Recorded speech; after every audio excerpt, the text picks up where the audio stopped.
Leeds United won, Manchester United won, and I will say a fair result. Leeds United, the aggressors in the opening 20 minutes, the aggressors in the last 10 minutes of the game. United, if we look at this game in isolation, under huge pressure with the previous poor result, a decimated squad. I was maybe not jealous of the individual players on Leeds United's bench, but certainly envious of the fact they had so much experience they could bring on and speed and power, and all we really had was Joshua Zirkzee. I maybe would have liked to have seen a youngster come on in those last 10 minutes, like a Lacey, to see what he could do. But if I'm going to sit here and be honest, if someone said to me before kickoff 1-1, I would have taken it.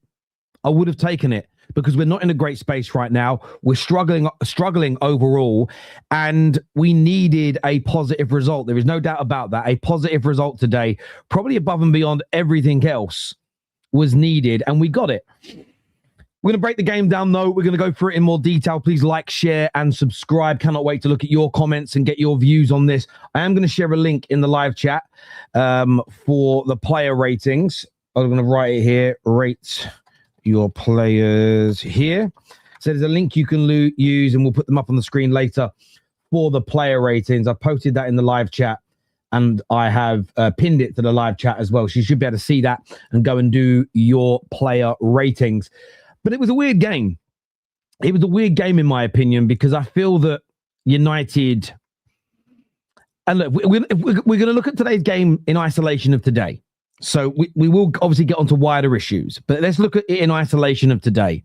Man United have 3 players out at AFCON. Bruno Fernandes is out. Mason Mount is out. Mainu is out. And of course, we have our two of our main centre-backs. We've got 8 players missing from this squad. And nearly every ounce of creativity is also missing. Now, a lot of people will state that should have started with a Fletcher, should have started with a Shea Lacey, should have started in a more attacking way. Maybe even Joshua Zirkzee starting the game. In this particular game, I disagree. And I disagree because of the history of this fixture. I disagree. In fairness, I was disgusted by TNT Sports, who said they don't know how this rivalry between Manchester United and Leeds United begun. Not understanding the origins of this rivalry as a professional pundit and TV commentator, I find an abomination to the sport. This rivalry is in the region of 500 years old, before football even existed. Okay. And maybe if you're a young person outside of the UK, you might not know this, but between 1455 and 1447 was the Battle of the Roses, the War of the Roses. It was internal civil wars between Lancaster, the Red Roses, and York, the White Roses. Now, Leeds United still have a white rose on their badge, and that is significant. And I'm not going to go into the intricate detail, but this is a rivalry where the part of the UK that Manchester are from and the part of the UK Leeds United are from despise and have despised each other for over 500 years, or in and around 500 years. That is where this stems from. And I bring that history into this because it's important. This is why I wouldn't have started with any of the kids today, barring Aiden Heaven, who's had first-team experience. That opening 20 minutes was going to be intense from Leeds United, and it was. They pressed hard. They were scrappy. They fought hard. And we saw what they were able to do against Chelsea, what they did to world champions Chelsea 5 weeks ago. They scored that early goal. They put them under pressure, and Chelsea could never recover. They couldn't recover from that point. Leeds United rested players against Liverpool, which made me very, very nervous indeed. So I actually didn't mind also going 3-4-3 today in isolation, because against Leeds, if they play 3-4-3, we go 3-4-3. It becomes about my players versus your players. And I understood why he did that today. And I feel that we nullified them. We got through that opening flurry well. And again, I'm talking here in the backdrop of the context of having those 8 players missing. Let's not forget that. Would I have been happy with that first half performance had we had Mbumo and Ahmad and Bruno on the bench, Mount in the team, the options of the likes of Mainu to come on? No, I wouldn't have been. I felt that we lacked a clinical edge and we made poor decisions in the attack. But at the same time, Cunha's not really a creator. I'll get onto Sesko in a minute. He had a terrible game today. Dorgu is defensive. We had 8 to 9 defensively minded players on the pitch. They're not going to make the decisions in the attack as corrected regularly as natural born attackers would. It's just not going to happen. You know, you can give a farmer a sword. He can fight in battle to defend his land, but he's not going to be a knight. He's never going to be a knight. They're trained for that for years. So I wasn't overly disappointed in that regard. Equally, the second half, I thought we played well. And their goal comes from a mistake. A poor ball inside by Delo, which he shouldn't have made. And then poor Hayden Heaven. And I say poor Hayden Heaven in the sense of I felt bad for him. He had a bad moment. In overall, a really good game. I think Hayden Heaven has shown such great composure, such brilliance on the ball. Wonderful defensive awareness. He just had a mistake, which young players do. And I'm not going to crucify him. I'm not going to go in hard because his overall game was amazing. And all he did wrong, he didn't quite run at the right angle. And I think he misread how fast Aronson is. He thought he'd get there first. Should have worked a little harder, cut the angle off, and just arrived first and cleared the ball. He didn't. Leeds United score. Then I've got to give credit to Ruben Amorim today. Instantly makes a substitution, takes a centre-back off and puts an attacker on.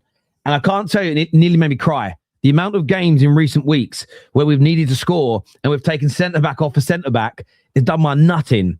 Did the right thing there. And within 3 minutes, we win the ball. Good work from Sesko. Plays it into Joshua Zirkzee, who plays a delightful ball into Cunha, whose finish was amazing. And after that, it was kind of anybody's game. We had some moments and could have scored. They had a brilliant couple of chances late on. They brought on loads of attackers. And then we got stuck in this kind of purgatory position of, do we go for the win? Do we sit in? But overall, look, I've been critical at times of the Man United players' mentality, and I stand on it. What I can't help but think back to was the Wolverhampton Wanderers game and the Newcastle game. Against Newcastle, we're expected to lose. Great intensity, great work rate, great defensive awareness. Any mistakes we recovered from. Wolves game at home, should be winning. A lack of intensity, a lack of work rate, poor defensive positioning, and an overall lack of oomph. Of course, the manager set them up to fail. I didn't think he should change his shape. There were things on them. I'm not taking any of that back, but I'm talking about the application from the players within their set roles. I'm never going to let them off the hook. Today, fantastic. Today, I cannot fault them. When I look at the context of the game, 8 players out, loads of our best attacking players and best midfielders on the ball, etc., all out. You know, you throw a Mason Mount and a Mainu into this team today, I think we win. You throw an Mbumo and a Bruno into this team, the rest of them can stay out. I think we win this game. My biggest bugbear today, though, was one player. And that was Benjamin Sesko. And I feel with Sesko, he is devoid of confidence. I feel he is he's struggling. What I loved in his first 4, 5, 6 games for the club, the ball stuck to him very well. His hold-up play was good. Lovely, intricate touch, bringing players in. And he did that at times today. There were some good touches, but the amount of times the ball bounced off of him, the amount of times you can see he's overthinking it. And we spoke about this example in the past. And if you go and look, you go back to the 90s, and there was a really, really talented 100-meter sprinter runner called Marion Jones. And when she started to fall off, I remember watching the brilliant Michael Johnson break down her running technique. And he was pinpointing and like how one of her arms is slightly coming higher than the other. And the left arm was like coming across like this. And one of the legs was doing something wrong. And he was explaining how with each stride, you're losing 1/100th of a second against your opponents every stride because of these little mistakes. But he said it was all about pushing too hard and working too hard. And Sesko's doing that. He's tensing up when the ball's coming in because he's really trying. He isn't playing with his shoulders down and relaxed. He's tensed up. And the ball's bouncing off of him. And there were some good opportunities for him again today. I have to say this. There was the offside chance that he kind of heads out the way. And the reason that header goes wrong is because he's in the wrong position. He's in the wrong position because he doesn't get himself back on side.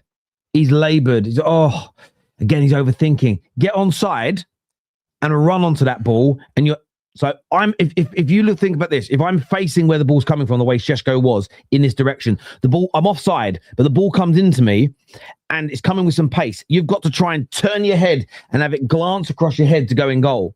Very hard. He didn't get his head turned quick enough. That's why it bounced back in the wrong direction. If he's onside and he's side on to where the ball's coming from, but onside, he's running onto that ball from this angle. He's running onto it from this angle, and he can put an header on it and maybe win the game. There was then another wonderful bit of football from Man United that created an opportunity where we crossed the ball in from the left-hand side. And it's an acute angle, and he gets his foot to it. But again, he's stiff, he's clunky, he's snatching at the opportunity, and he misses the target. And I do feel a more confident Sesko. Again, it's margins, it's inches. You let that run slightly further across your body, open up a little bit more, and I think he scores. But I was really, overall, disappointed with him today. I don't want to go in too hard. I'm giving him the same energy that I give Alexander Isak and Gyökeres and Wirtz. Needs a little bit of time. The problem is right now, he's got to play every game because there's no alternatives. He has to play every game because everybody else is out injured. Now, some will say play Xerxes. Xerxes not a 9. We don't have anyone who occupies those areas in that way. And it's something we need to address maybe in the transfer window. What I don't want to happen with Sesko is what happened with Rasmus Højlund. Too young and not ready, but all the pressure and burden is on him. You know, I think that's the thing. It wasn't great today. I've got to criticize it. But I want to be supportive of the young man as opposed to, again, he'll get nasty messages from the amoebas on Instagram. All the fake Man United fans will start abusing him. I understand that. That's the way they've got horrible lives, these people. It's the only way they can make themselves feel better. It's as simple as that. But poor overall today. Criticism most certainly needed. But as I say, we can do a new autopsy on the club. I know we're in a bad situation. I'm not happy with the manager. Although we're 5th in the league, I think we've missed so many opportunities of late. The board need to buy more play. All of that. None of that goes away. None of it. But in isolation to today's game, I was happy with the performance based on who we had available. I think the manager got it right by not playing the kids. I think the kids would have got gobbled up in the opening 20 minutes. I love the attacking substitution when we went a goal down. More of that. If you're going to stay here as my manager, more of that, please. More of that. These are the bits I can't get out of my head. Against West Ham at home. Concede that goal. Shit. Right, let's get a centre-back off. Bang. Let's put on an attacker. Go back and try and win the game. Because what a lot of teams do in football now is they score a goal, especially if they take the lead or they get a draw that's a positive result. They sit back a little bit and take the intensity out of the game. You have to match that by coming on strong. How many times have you seen especially MMA, the UFC, how many times have you seen someone get clipped, be a little bit hurt, but then end up being the winner in the next 20 seconds where they knock the other guy out?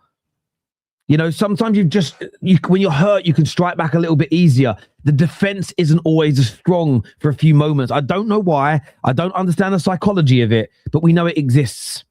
They often say that being 1 and 2-0 up in football matches can be a dangerous situation. It's because you take the intensity out of your game. Your defending isn't quite right. So that was good. That was good. I can't fault that.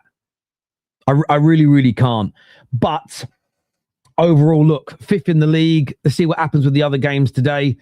It's not the end of the world. We've got to start winning more games. We're not losing a lot of games, but we've got to start winning a few more.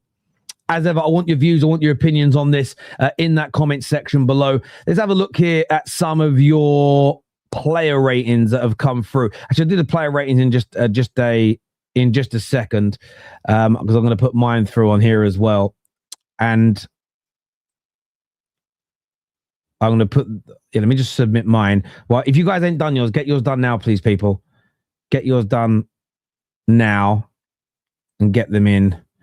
I'm not being harsh with some of these scores. I'm just telling you how they did. So don't cry. Don't cry.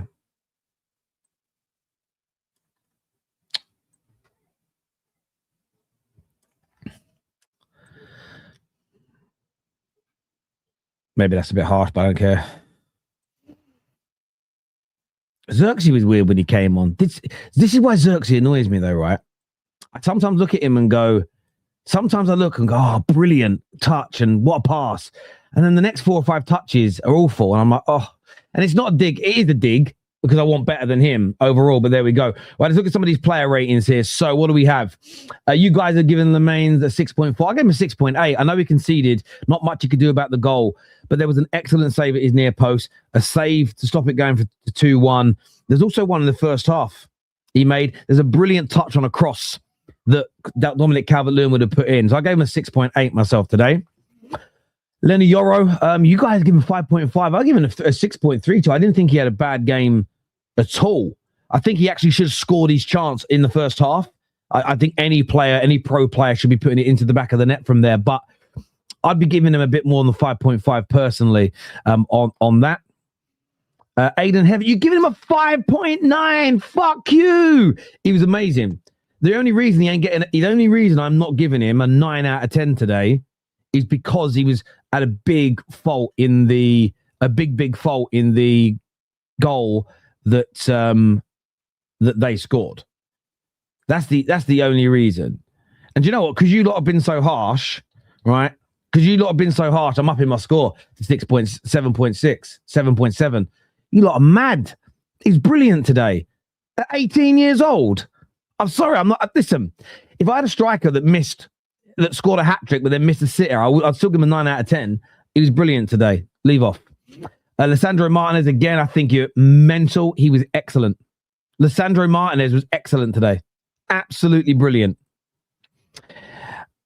I agree with you on Delo because he made them part of the first goal was his fault. I felt that in the attack, he was poor. I didn't think he was that good today at all.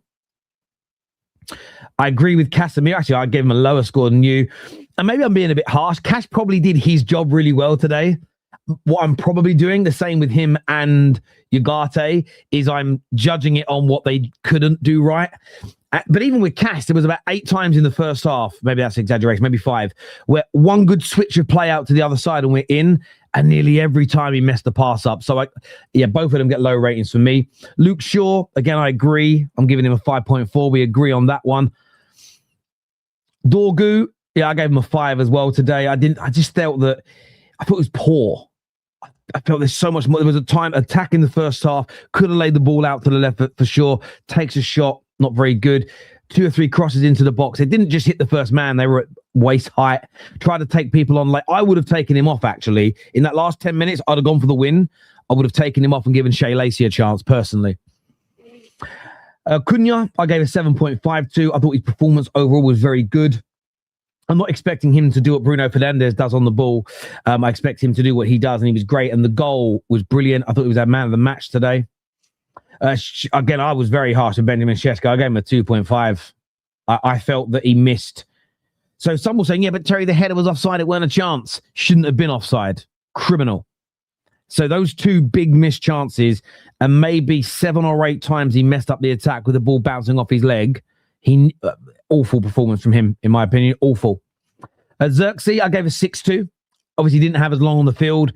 Set the goal up, amazing. But then I did feel again, there was 4 or 5 times where he has the ball and his pass is overhit. There was a dribble near the end where he overruns it.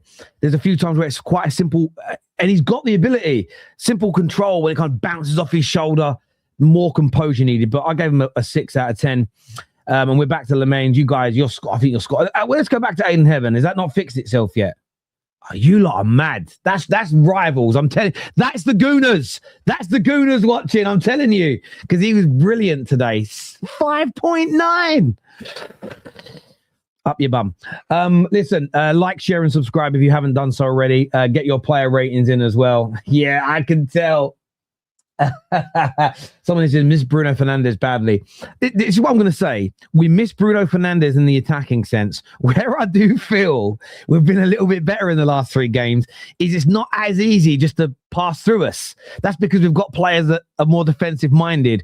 It's why we need to go to a 3. If we're going to keep Bruno, you've got to go to a 3 in midfield and have 2 players that are very good defensively and got more legs and better on the ball than Cass and Ugarte. And then you have Bruno. Then it will work. At the moment, it's all fur coats and no knickers. You know what I'm saying? Right, let me bring the boys out. We've got Judge Mo and KJ ready to come on the show with me now. Welcome back, gents. And KJ, we've got the 1-1 win today. We've got the 1-1 win. Yeah, I don't fully know how to feel with this one. In terms of if you look at the situation that we're in, the lineup that we had to put out, the players that we had on the bench, the form that Leeds are in, the fact that we don't trust Amorim or half of these players, you take a 1-1 away in a derby against the informed Leeds team. But overall, we needed to win these games. You know, like it's just simple as that. We needed to beat Wolves. We needed to win today. And I don't think Leeds today was so amazing where it's like, oh, guys, we got lucky there. We came out of it there. We got away with it there. Like, there were opportunities for Man United to win the game today. And that's where the sad, frustrating thing is about this team right now. It's like we don't know how to push on and overcome right now. I think the midfield is limited due to players being out. But when you've got Ugarte in there, of course, there's going to be no deep line playmaking from there. Casemiro was trying to do things, but he's not going to do that consistently. That's not what he's really good at. Attacking wise, listen, Terry, I know you had your little thing about Sesko. I don't think Sesko was good today, but I feel like his main thing is confidence. Outside of shooting, I think he does pretty well, to be fair. He does little hold up play pretty well. Today wasn't as good as it has been, but he can do hold up. He does make some very good runs. If you actually watch him off the ball making runs, he makes good runs. That's not up to him to find himself. That's up to other players. But right now, when it comes to shooting, trying to score goals, he is lacking confidence. He is trying too hard. He's overthinking everything that he does. And Sesko is one of those players that when you look to the best at him, it's them quick shots. It's them shots where you don't have time to think and you just do what comes naturally to you. So he's overthinking everything. And we need help. He needs help. That's why we need to go and buy a striker in January and all the summer to help him. Because he needs that support. Looks like Rasmus needed that support last season. Sesko needs that support again as well. We can't be making him the main guy every single week when his confidence is this low. So I think overall, I think he will come good. I'm not turning on him. Can I interject, KJ, just about this? I just checked actually to just match my eye test. I actually don't think that there is any forward. I want someone in the chat to go check that. Sesko had 51 touches, right? I don't think you have ever seen a forward, a striker in the Premier League to have 51 touches.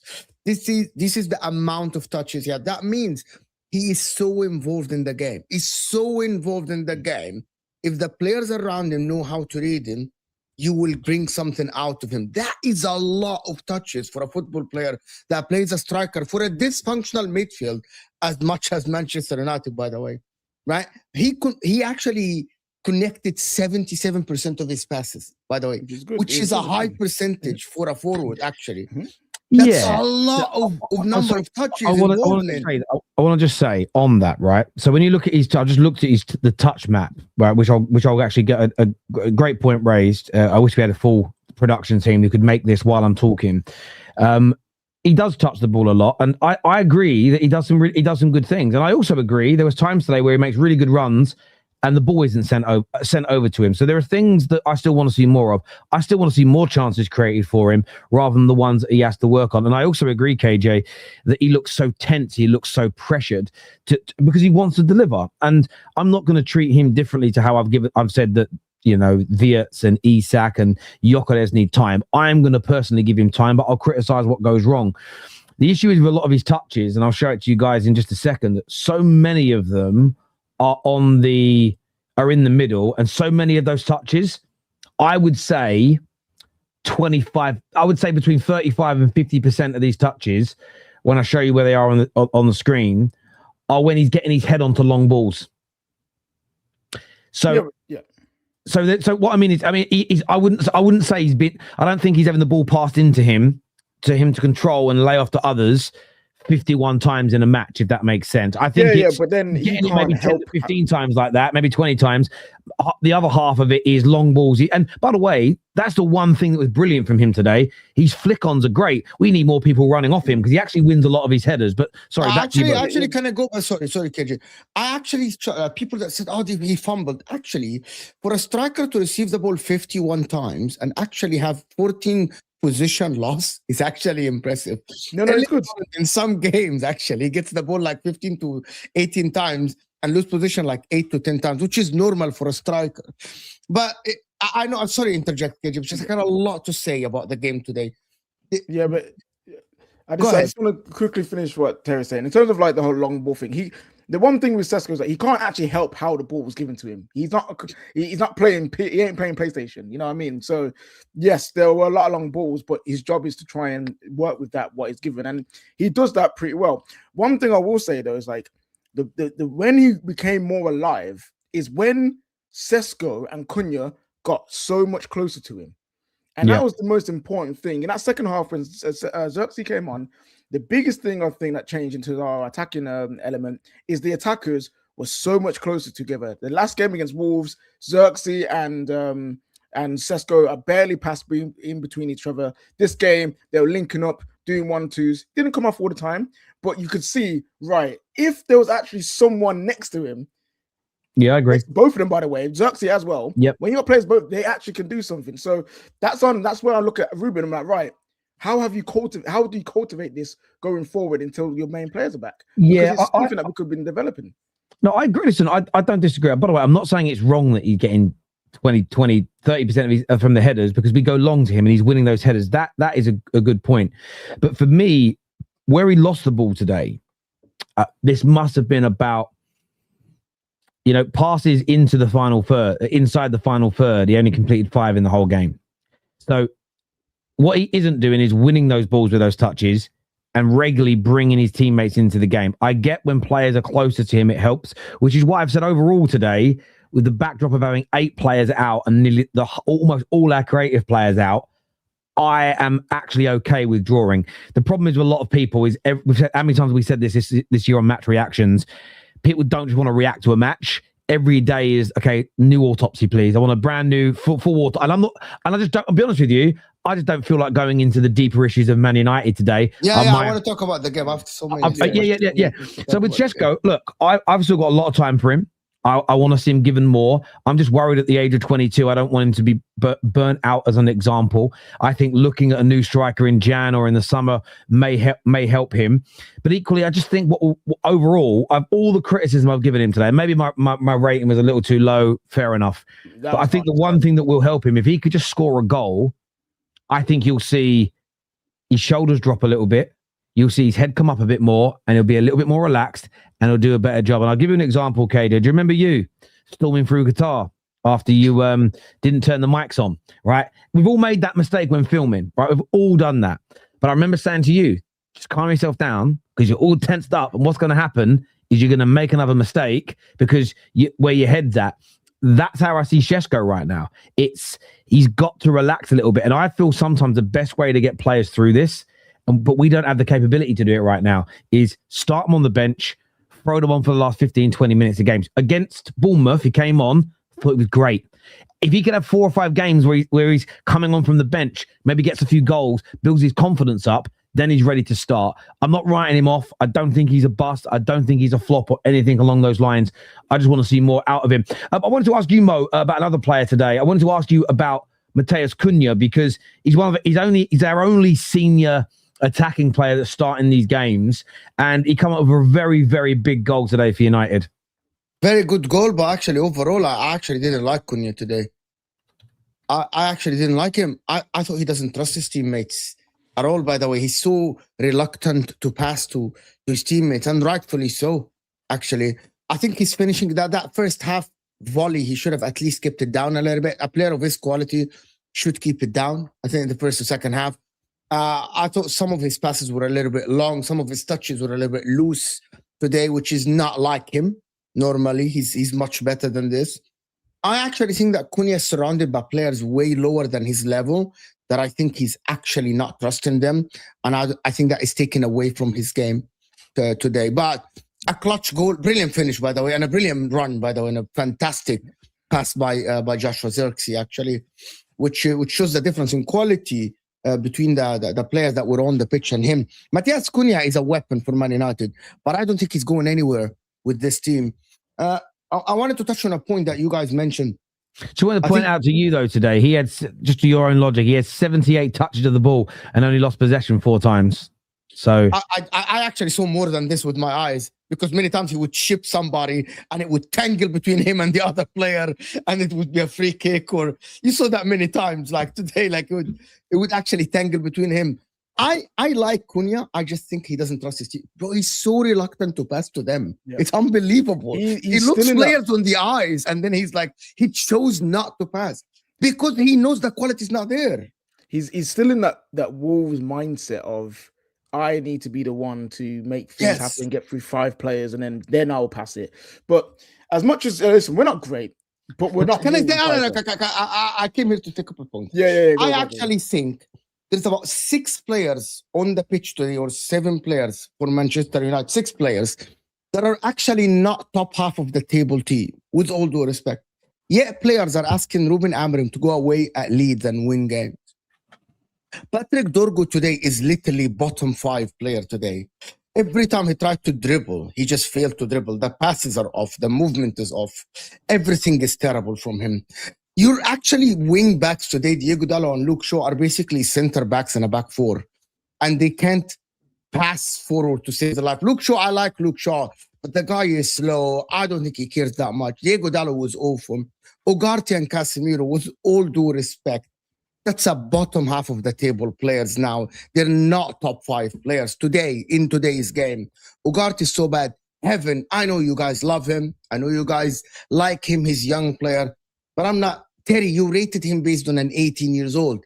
I rate him based on a Man United player. He's okay. He's okay. He's nothing yet. He's nothing special yet. He's okay. He was excellent today. But of course, you've got to rate him as a... Yeah, hang on a minute. So are you...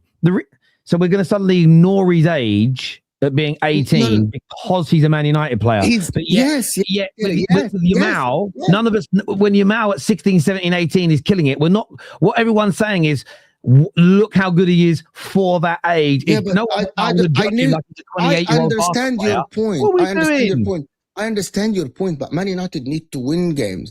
Today, Heaven, he doesn't have the experience to lead the line from the back at Manchester United. Lenioro is actually not good enough today. I know what you're talking about. I'm watching him. Man United need to win games. And having these players is not good enough for you. You need De Ligt back. You need Mazraoui back. You need Maguire back. Hang on a minute. But they're not there. This is the problem with your analysis, is those players are out injured. That's why these young players are coming in. Aiden Heaven, with barely any experience, has stepped into a hostile environment in the Premier League, and in the last 3 games has been absolutely brilliant. He made a mistake. He does make part of the mistake that leads to the goal today. I can forgive him that. He looks composed on the ball. His positional sense has been good, barring one chance to hit the post. One of the most informed strikers in the league, in Dominic Calvert-Lewin, didn't get a sniff. He didn't outmuscle him. I don't care that he's playing at Man United. I don't care if he was playing at Brighton or if he was in a relegation side at the moment. Individually, at 18 years old, that performance, I think, was very, very good. For an 18 years old, yes. But I'm not judging him based on 18 years old. Yes, but I'm not. I'm judging him as a player as he is, guys. That's what you guys don't understand. I'm judging the players as I see them, not looking at the age. Take the age out of it. Even just look. He's just average. He's average. He's okay. He was behind Lissandro in one of some of our better players. Like, I'm not, listen, we're not here screaming that he's world class or generational. Yeah, okay. At least you're not. But let me just make one point. I actually think that there is a massive problem at Manchester United tactically, which is your center backs around your Heaven don't actually go forward enough. I actually compare them to how Inter play in a back three, right? And I actually think that your two center backs out don't move enough forward to support the wing backs. They stay back. They kind of want to make a back three defensively, and they need to move forward. And I'm not sure if it's quality. I know Lisandro Martinez is so much better than anyone else probably in the league on the ball as a left center back. I think it's a combination of things. Look, at the end of the day, we are judging today's game, and I think there's nothing you're saying that's overly wrong, but it's a bit like the Ugarte and Cass situation. As much as I rate them 5 out of 10 today, they're not great together. In an ideal world, even Ruben Amorim wouldn't play them together. But that's something that when it comes to Man United, look, I'm consistent in this, so I can say it with a level of impunity. Injuries do impact teams. Injuries are not excuses; they're the reality. And if we didn't have 2 of our main midfield players out injured right now, we don't know if Mainu would play. We never know with our manager. But Bruno Fernandes would have been out there today. Mainu would have been out there. If you add those players into this team and throw an Ahmad or an Mbumo out there, I think you see I think we win the game. I think we see a different performance. I actually don't mind us going 3-4-3 when our opponents play 3-4-3. I think actually, because then it becomes our players versus yours, and we did quite well in that regard. But today's game, you're right, there was a severe lack of attacking threat from the team for large periods, but I'm not expecting much when you've got 9 defensive-minded players on the pitch. And it's only Cunha and Sesko that started that game as outfield players who you look at as attackers. You could argue maybe start with Xerxes, but I actually, looking at it back, the intensity they started with, I actually think it was important that we were really solid and hard to beat today. In isolation of today's game, would I want this starting lineup home or away in any match when everybody's fit? No, I'd do my nut. But in isolation of this game, in the context of loads of players being out, I didn't mind it too much. It's a good result. It's not a bad result for you. If you not add this result, I might just say something. Like Amorim, I feel bad for him, bro. Like, he's actually setting up the forward line and he has Dorgo and Dallo on one side. It's absolutely terrible, to be honest. Because I'm sorry. We've got to argue about the. This is where you start talking about the squad building and the ownership. And I think only us 2 summers have been decent. I've been barring Ugarte and Xerxes, who they both got in the first summer. And then maybe Dorgu's he's in the jury. The jury's still out on him. But everyone else I've been pretty happy with in terms of the signings that we had. The problem is that we need so much more in general anyway. And it's not just about, Amorim's system needs this player. No, Manchester United, we need more players in general anyway. So when we go into summers and we want to do the slow build where you get 4 quality players in the summer, maybe you push out a 3 and then maybe 2 squad players, it's not going to be quick. So when we get into these situations, the squad's too thin and the quality is too bare. And Ineos in January, they must spend.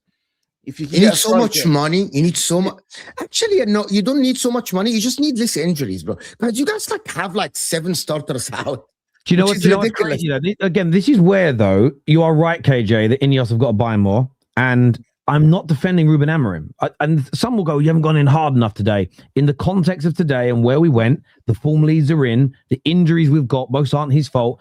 3 players at AFCON, not his fault. In the context of today, I'm not massively going in on them. So why people don't see this then? Okay, so why pundits and content creators? Because they're thick as shit. I can name names. Because they're thick. They're stupid people, Mo. They're dumbos. I am watching to the United. They're divvies. They're divvies. I am sorry for Ruben Amorim to have Lenioro, a young guy, teenager, Heaven, a teenager, Lamon's a new goalkeeper, Dallo as a wing back, Shaw as a wing back, Dorgo up top, and Sesko, and the only guy off the bench is Xerxes, and people are complaining that you draw against him. How? But this is it. Let me show you. Let me just show you. Mo. The fact, to the comments like this, Terry, you're just a flip-flop. Last week you were Amorim out. My mind hasn't changed. But I'm doing a match review about today's game. This is the problem. A lot of people's brains work like Michael's, where they go, well, if you want a manager out, that means everything you say is wrong has to go at the manager. How dare you blame a player for missing a chance? How dare you say today you're quite happy with the result? Because I'm talking about the isolation Okay, I'm talking about the isolation of today. How can Staffy actually today, for example? I don't know what Staffy said. Yeah, There's but no way- I'm gonna give an there's no example. way Staffy is my Staffy- friend. Staffy is my Again, friend. Okay, Let me give you I'll an answer it. example. Let me give an I'll example. answer So Staffy sees Dorgo gets the ball. He's 1-on-1 with the defender, which is the manager at this time did his job. The tactics worked because you got your winger 1-on-1 at the edge of the 18 with the defender. Now it's on the player to get the half yard, to put a cross in, to get the pass right. Correct? I'm mentioning Staffy because I know that. Yeah, I can And then answer I'm it. like, okay, but that's not on the manager though, But because he has no other option. I can answer. I don't know what Staffy has or hasn't said. Yeah, My guess would be with Staffy that his mindset was. I don't think he'd be looking at today and going, "We didn't win that game because of system or shape or maybe even training." I think one of the only digs he'd do today, Staffy, is go, "What do you think of the players' mentality today, Terry? Very good. By the way, I think if we play with the intensity of today against Wolves, we win the game again, irrespective of the formation." The problem you have is people lack nuance in conversations, and today, I felt we probably set up as best we could, given the scenario and the circumstance. Some people, though, and I'm not saying this is Staffy because I don't know what he said, the dummos, the divvies, they just look at everything and go, well, it's Amorim, like Amorim bad, Portuguese man bad, everything else good. That's the way their brains work, and they're stupid. I don't really want to have any conversation with them. Overall today, I felt getting a 1-1 draw was a fair result. I wasn't expecting much more than that with the backdrop of everything else that's going on. But in terms of the wider situation, which I said I didn't want to get too much into today, it makes me a little angry about the Wolves game because Wolves aren't as good as Leeds. And we were at home and we didn't have the intensity. We didn't start very well. The manager made terrible substitutions when taking off Joshua Zirkzee as an example. He took Dorgu away from the right-hand side where he'd been good for quite a few games.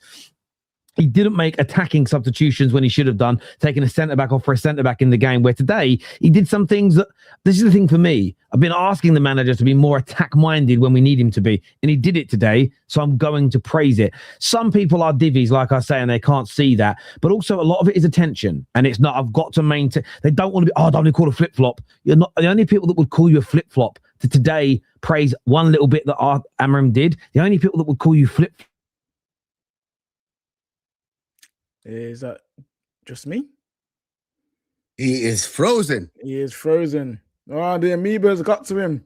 They got to him, people. They got his internet. Got to him. They've had enough. They got to him, broski. They've had enough of the guy. They're flowers. They got enough of the guy. Well, But I I wanna hear what you like today.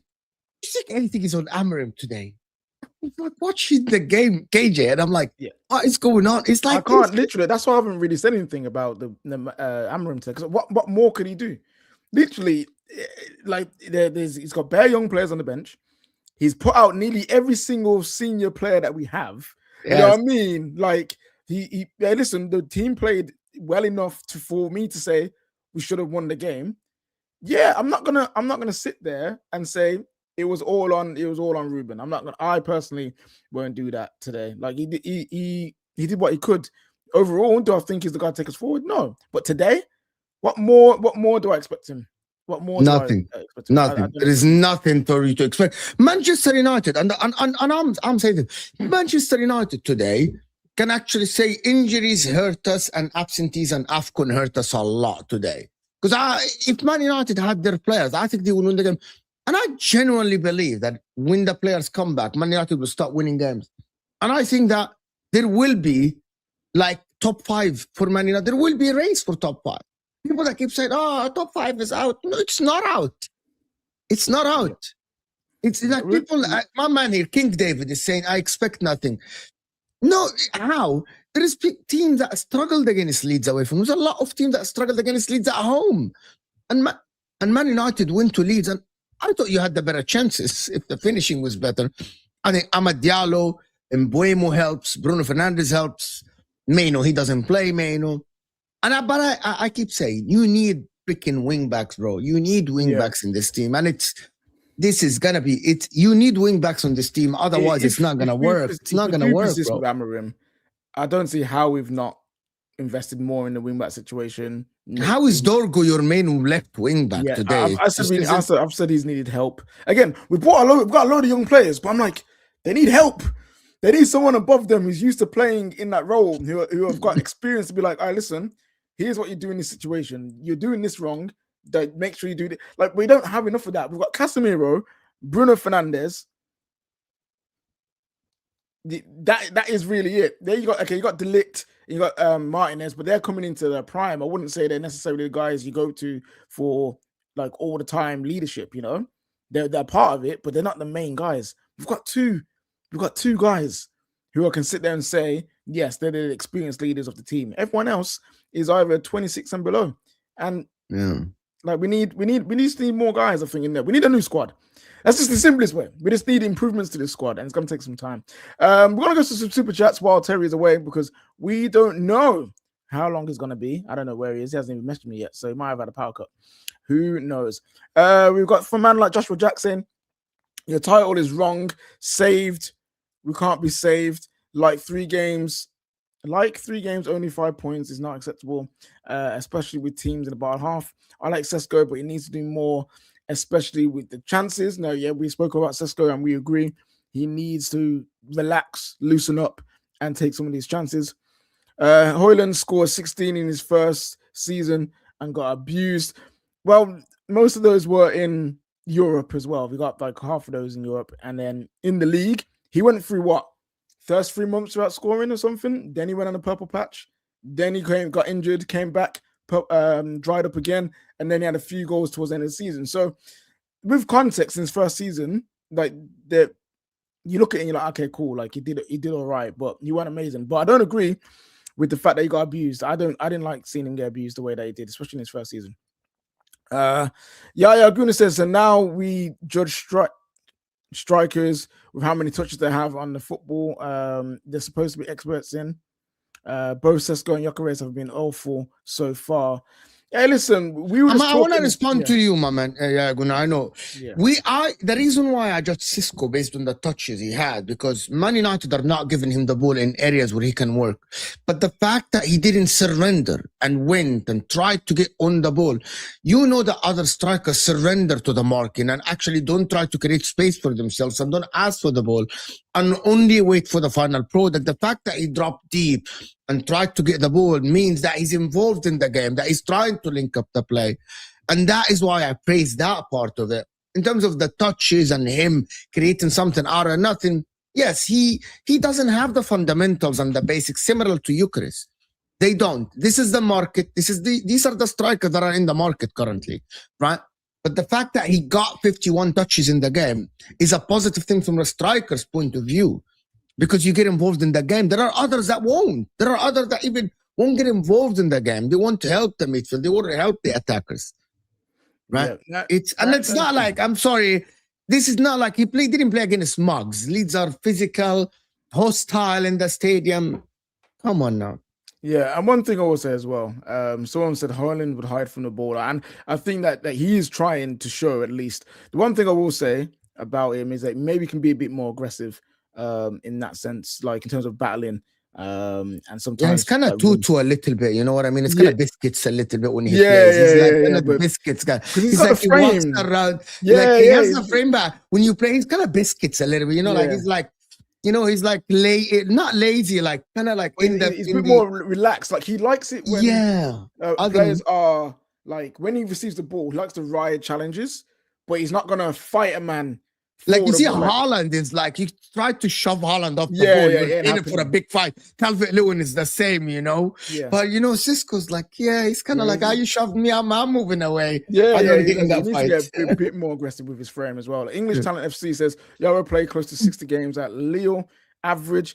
I mean, I don't know what that's got to do with. He's average. That's what he's saying. He's not young. He played 60 games. Oh, okay. Well, fair enough, innit? Like, I feel like there's a player. He doesn't lack experience. I actually think that Lenioro. I think that what experience comes in is movement, English talent in the back three. Yeah. I think he's just struggling for confidence right now, like many United players. Cunha is all right, but he's your best player. It's not a good situation. For high usage player, his production is not good. He does demand a lot of the ball, and he does do a lot, and he needs to get more GA. But I think with time that will come. He just needs to, like Mo said, trust his teammates a bit more, realize he's not at Wolves, and you might see a bit of Cunha. Sesko's last goal was the 4th of October. We're in January. Listen, let's not act like you weren't injured for like a month or two, all right? Like he did get injured as well in that time. So we'll see how Sesko does. Right, people, we have got to go because Liverpool are just kicking off. I don't know why they're just kicking off now. Maybe that a delay in the kickoff, but yes, we're gonna head out, go watch the game, enjoy. Remember to like, subscribe to the Football Terrace. Road to 500k is still on. Please let us help us reach there this year. This stream will redirect you to our brother Hussam, who's gonna watch in Liverpool. Please let there be more pain in Hussam's eyes during the watch along, because that's what we love to see. Until then, we'll be back after the Liverpool game, and I'm pretty sure Terry will be back for that as well. So, guys, have a good day and peace out.